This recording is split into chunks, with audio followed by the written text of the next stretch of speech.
30% వేతనాల పెంపు నిర్ణయం తీసుకున్న వారి కోసమే పనిచేస్తామన్నారు film federation president Anil Vallabhaneni. కార్మికులందరికీ వేతనాలు పెంచాలని డిమాండ్ చేశారు. నిర్మాతలతో చర్చలు సఫలం కాకుంటే సమ్మె కంటిన్యూ చేస్తామన్నారు. ఎల్లుండి లేబర్ కమిషనర్ సమక్షంలో చర్చలకు అవకాశం ఉన్నట్లు చెప్పారు. డిస్కస్ కు ఛాన్స్ ఉందన్నారు అనిల్ వల్లభనేని. జీతాల పెంపు విషయమై సినీ కార్మికుల సమ్మె కంటిన్యూ అవుతోంది.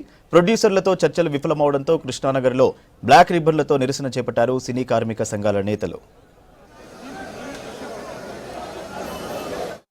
సడన్గా ఫిల్మ్ ఛాంబర్కి రమ్మని చెప్పారు మమ్మల్ని.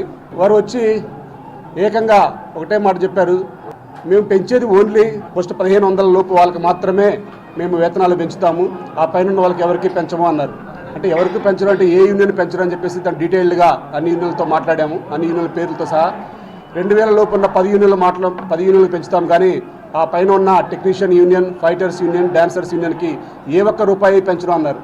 అదేంటి యూనియన్ అంటే, ఫెడరేషన్ అంటే 24 యూనియన్లు ఉంటాయి, 24 యూనియన్లో 13 యూనియన్లు డైలీ వేజెస్ ఉంటాయి. వీళ్ళకి ఇట్లా ఇచ్చి వాళ్ళ ముగ్గురికి అసలు పెంచడం అనేది చాలా బాధాకరంగా ఉంది. వాళ్ళకి ఏం పెంచుతారో చెప్పండి అంటే వాళ్ళకి ఏమి పెంచం, మీరు ఉంటే ఉండండి, చేస్తే చేయండి, లేకపోతే లేదన్నట్టుగా మాట్లాడారు.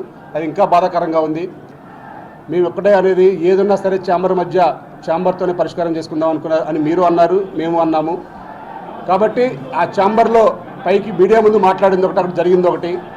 కానీ ఏదైనా సరే ఫెడరేషన్లో ఉన్న 24 యూనియన్లో 13 డైలీ వర్కర్స్ యూనియన్లో ఉన్న 3 యూనియన్లకు రూపాయి పెంచకుండా మిగతా 10 యూనియన్లు తీసుకునే యొక్క అవసరం ఇక్కడ ఎవరికీ ఉండదు. ఉంటే అందరికీ కార్మికులందరికీ సమానంగా పెట్టాలి. కానీ అదేమన్నా ఫైటర్స్, డాన్సర్స్ కానీ టెక్నీషియన్స్ ఏమైనా ఎక్కువ తక్కువ ఉన్నాయి అంటే వారి తర్వాత మాట్లాడదామని కూడా చెప్పారు. వారే చెప్పారు, ఆ యూనియన్ నాయకులే.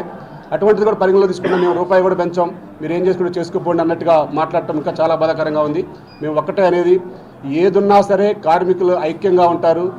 ఇప్పుడు దాకా మీరు ఇదే కార్మికులతో పని చేయించుకుని ఆ కార్మికులతో మాకేంటి పని అన్నట్టుగా ఒక 4 రోజులు అయితే వాళ్ళు పొట్టగాలితే వాళ్ళే వస్తారులే షూటింగ్కి, ఏంటి వాళ్ళు 4 రోజులు షూటింగ్ ఆపితే ఏం కాదు మనకి, వాళ్ళే మనం సచ్చినట్టు ఒప్పుకుంటారు అనే విధంగా మాట్లాడటం ఇంకా బాధాకరంగా ఉంది. మేము ఒకటే అనేది, ఫైనల్గా మేము కోరేది ఒకటే, 24 యూనియన్లో ఉన్న 13 డైలీ వర్కర్స్ యూనియన్కి అందరికీ సమవేతనాలు పెంచాలి.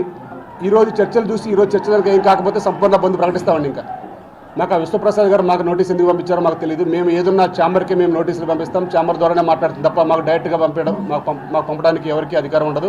మేము ఏదన్నా ఛాంబర్తోనే మాట్లాడతాం. కాబట్టి అదిగాక వారు లీగల్గా కోర్టుకి వెళ్ళారు కాబట్టి ఆ కోర్టు జడ్జిమెంట్ వచ్చేంత వరకు కూడా మేము ఆ కంపెనీకి కానీ ఆ విధులకు కానీ వారి యొక్క షూటింగ్లకు కానీ మేమైతే హాజరు కావాలని చెప్పి తెలియజేస్తున్నాం. అలాగే మాకు కూడా పీపుల్స్ మీడియా వారు సుమారు మాకు 90 లక్షల రూపాయలు మాకు బకాయిలు ఉన్నారు. ఆ బకాయిలు అయితే ఇమీడియట్లీ కూడా వాళ్ళు కట్టాలని చెప్పేసి మేము మీడియా పరంగా వారిని కోరుతున్నాం. ఎవరైతే పెద్ద హీరోలు ఉన్నారో వారందరూ కూడా మౌనంగా ఉన్నారండి. సమస్య సాల్వ్ అవుతుంది. ఛాంబర్ ఎంతసేపు ఫెడరేషన్ మాకు ఛాంబర్ పెద్ద దిక్కు, ఛాంబర్ చేస్తుంది, ఛాంబరే ఉందని మనం ఎప్పుడైతే తెలియజేస్తున్నామో మేము మీ ద్వారా వారు కూడా చూస్తున్నారండి, అయిపోతుందని వాళ్ళు కూడా మాట్లాడుకుంటూ ఉన్నారు. ఆయా నిర్మాతలు ఆయా హీరోలతోటి బయట నుంచి ఎవరో రారండి. ముఖ్యంగా 5 రాష్ట్రాలు, తమిళనాడు, కర్ణాటక, కేరళ, ముంబై, హైదరాబాదు, కలకత్తా, ఈ 6 మనతో కలిసి 6 ఉన్నాయండి. ఈ 6 కూడా మేము కాన్ఫెడరేషన్ అంటామండి. ఈ 6 కూడా ఒకే తాటిపై నడుస్తాయండి. ఇవన్నీ మా సమస్యలు వస్తే వారు చూసుకుంటారు, వారి సమస్యలు వస్తే మేము చూసుకుంటాం. వీరందరికీ ఫోన్ ద్వారా, లెటర్ ద్వారా సంప్రదించడం జరిగిందండి. ఎవ్వరూ కూడా ఒక్కరూ కూడా బయట నుంచి వచ్చి ఇక్కడ పనిచేయరండి. మేమే మళ్ళీ పనులకు వెళ్ళాలి, మేమే షూటింగ్లు చేసుకోవాలి. కలుస్తామండి, మళ్ళీ పిలుస్తారు, మళ్ళీ మాట్లాడతాం. కోమటిరెడ్డి గారు మాకు సపోర్ట్ చేస్తున్నారు, ముఖ్యమంత్రి గారి నుంచి కూడా ఉంటుంది.